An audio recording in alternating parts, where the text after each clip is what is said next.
This is Advocate Siddharth Jain with Lexus and Company. Today we will discuss about Memorandum of Association. So the formation of a company is a complex activity including many formalities and procedures at different stages.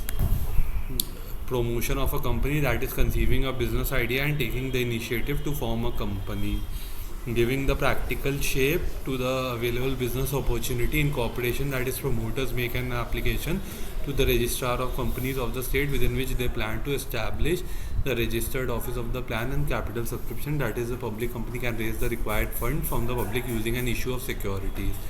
In every stage of the formation of a company, there lies a set of documents and predefined procedure it has to fulfill starting a business.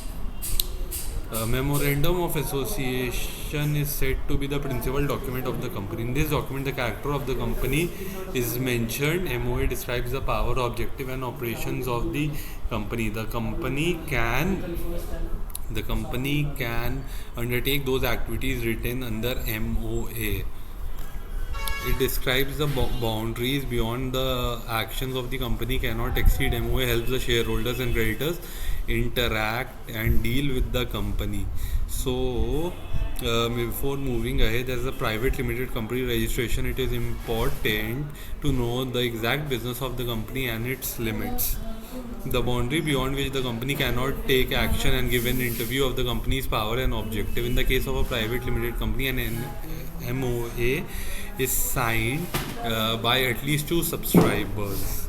However, in the case of a public limited company, an MOA is signed by 7 members. As per Section 2, subclause 56 of the Companies Act of 2013, memorandum means an original memorandum association that a company has registered, or it can be an altered one as per the rules laid down under the Companies Act.